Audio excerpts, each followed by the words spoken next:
Dobar dan svima, dobrodošli na kanal Autopregledi. Ove nedelje imamo jednu baš dobru industrijsku epizodu, jer se vidi nekoliko paralelnih pravaca. Danas idemo kroz 8 vesti. Prvo, maj u Kini. Udeo novih električnih vozila ogroman, ali tržište pod pritiskom. Drugo, NIO, Li Auto, XPeng i BYD. Ko dobija, ko se bori i zašto izvoz menja igru. Treće, Stellantis Pro One i 11 novih modela do 2030. Četvrto, Toyota i Nissan. Kad instrument tabla postane recall tema. Peto, GM Hammer X, koncept koji pokazuje kako GM zamišlja off-road EV budućnost. Šesto, GM opoziv velikih SUV modela zbog šrafova na glavčinama. Sedmo, Lamborghini i odluka da četvrti model ne bude čisti EV. I osmo, EIA Global EV Outlook 2026. Zašto EV globalno raste, ali Amerika i Evropa ne izgledaju isto? Kina. Nova električna vozila. Njihov udeo ide do 63%, ali tržište nije mirno. Krećemo od Kine, jer su nove majske brojke najbolji pokazatelj koliko je tamo auto tržište čudno i brutalno.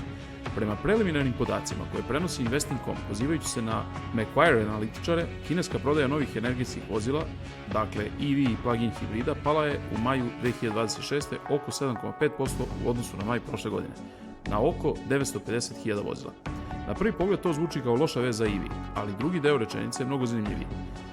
Udeo novih električnih vozila u maloprodaji porastao je čak na 63%.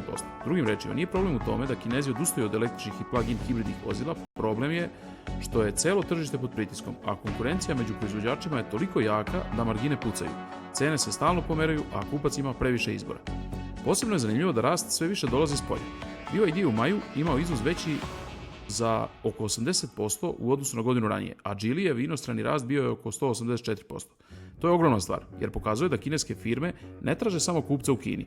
One sve više traže Evropu, Australiju, Bliski istok, Latinsku Ameriku i svako tržište gdje evropski, japanski i američki brendovi imaju slabost u ceni ili tehnologiji. NIO, Li Auto, XPeng i BYD. Pobjednici se menjaju iz meseca u mesec. Druga vest je nastavak kineske priče, ali sada kroz konkretne proizvođače. NIO je 1. juna objavio da je u maju isporučio 37.705 vozila, to je rast od 62,3% u odnosu na prošli maj i 28,4% u odnosu na april. Zanimljivo je što NIO više nije samo jedan brend, od toga je 20.013 vozila došlo iz glavnog NIO brenda, a 12.029 iz porodičnog ONVO brenda, a 5.663 iz manjeg Firefly brenda. Li Auto je u maju isporučio 33.350 vozila, kompanija posebno gura porodične SUV modele i range extender filozofiju, dakle električni pogon uz motor koji radi kao generator. To je interesantno jer Li Auto pokazuje da u Kini kupci ne traže uvek čist BEV, nego često hoće električni osjećaj vožnje bez stresa oko dometa. XPeng je prema GasGo i drugim izvorima u maju isporučio 32.158 vozila, to je solidna brojka, ali ne menja činjenicu da je segment nevjerojatno zgusnut. Jedan novi model, jedan update, jedna cena i jedan softverski paket mogu da promene rezultat iz meseca u mesec. A BYD? Reuters preko Investigating.com prenosi da BYD u maju prekida najduži niz pada prodaje, posle 8 meseci. To ne znači da je pritisak nestao, nego da se najveći igrač stabilizuje dok se istovremeno sve agresivnije širi van Kine. Stellantis Pro One, 11 novih modela i bitka za dostavna vozila.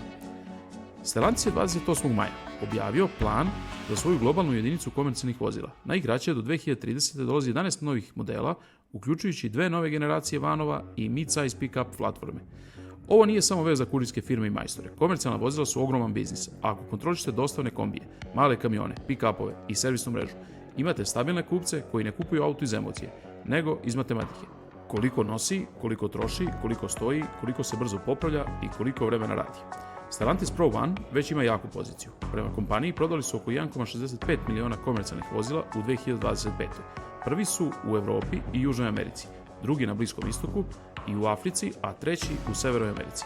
Plan je da do 2030. povećaju obim prodaje za 30%, da ciljaju globalno liderstvo i da se fokusiraju na sve ono što zovu 100% vehicle uptime. U prevodu, da vozilo što manje stoji u kvaru ili servisu.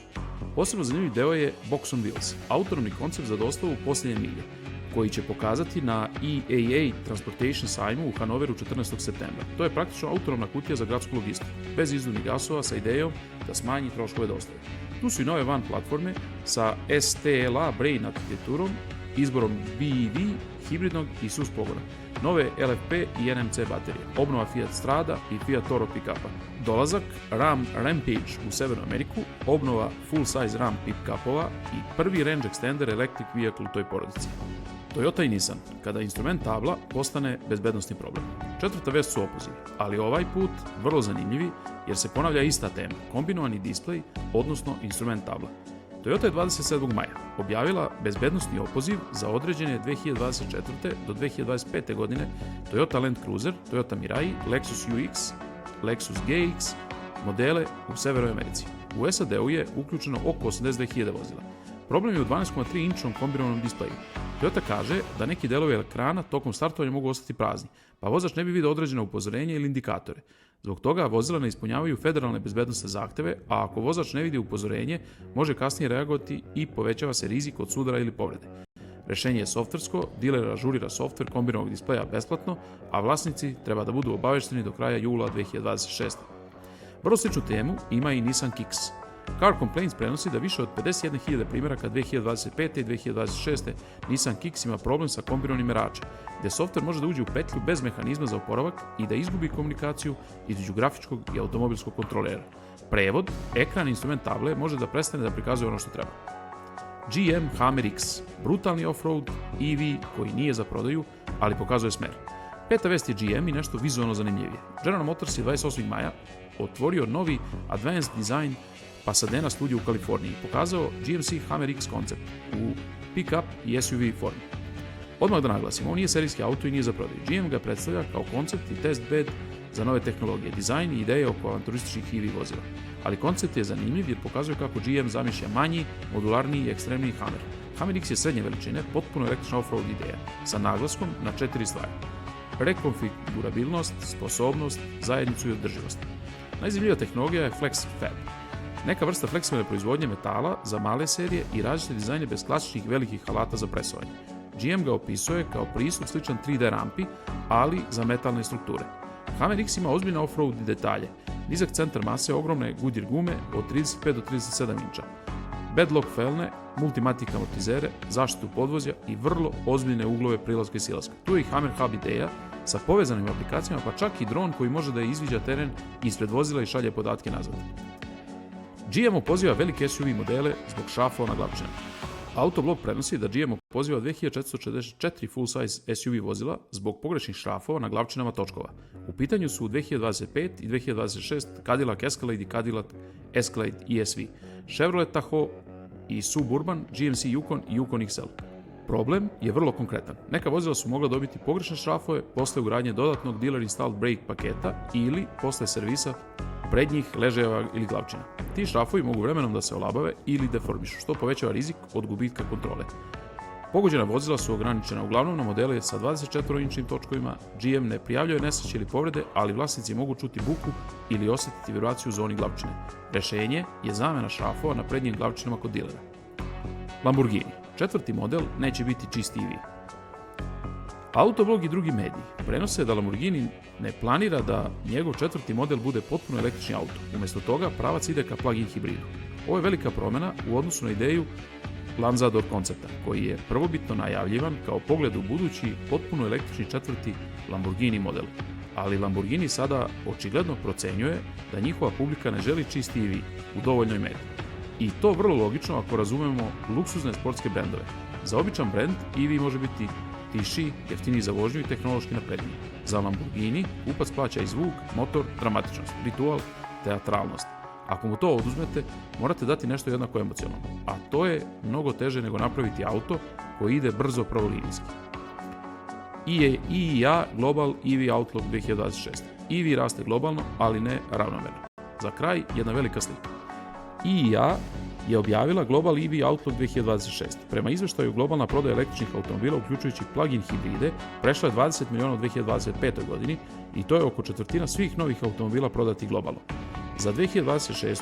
EIA očekuje da EV prodaja ide kao oko 23 miliona vozila i oko 28% globalnog udela. Drugim rečima, skoro 3 od 10 novih automobila globalno mogli bi biti električni ili plug-in hibridni. Ali bitna reč je globalno. Tržišta nisu ista. Kina je daleko ispred, sa ogromnim udelom ni EV vozila i domaćim brendovima koji rastu kao tehnološke firme. Europa ubrzava zbog regulative, skuplje goriva i veće ponude modela. Amerika je mnogo ravnomernija, deo kupaca i dalje želi velike pick-upove, poreski krediti i pravila se menjaju, a proizvođači traže profitabilniji put kroz hibride, range extendere i selektivne EV modele. IEA posebno pominje i software i AI kao važnije delove EV razvoja. To se lepo uklapa u sve što gledamo ove nedelje. Stellantis priča o STLA Brain i floti, GM o Hammer X aplikacijama i dronu, Toyota i Nissan imaju probleme sa digitalnim instrument tablama, a kineski proizvođači se takmiče sa softverom, ne samo baterijama. Ako saberemo ovu nedelju, vidimo nekoliko jasnih trendova. Prvo, Kina ulazi u novu fazu. Domaće tržište je ogromno, ali pod pritiskom, zato izvoz postaje sve važniji. Drugo, kineski brendovi nisu jednak blok. NIO, Li Auto, Xpeng, BYD i Geely igraju različite igre i zato ih je teže zaustaviti. Treće, komercijalna vozila postaju tehnološki front, Stellantis Pro One ne prodaje samo kombi, nego obećava uptime, podatke, servis i ekosistem. Četvrto, software u kabini je sada bezbednosti sistem. Ako instrument tabla ne radi kako treba, to je recall, ne sitnica. Peto, mehanika i dalje može da napravi ozbiljan problem. GM-ovi šrafovi na glavčanima su podsjetnik da auto nije samo aplikacija na točkovima. I šesto, sportski brendovi će se elektrifikovati na svoj način. Ferrari proba potpuno električno, Lamborghini za sada bira plug-in hibrid, a kupci će glasati novcem. Vidimo se u sljedećim nedeljima autovestima.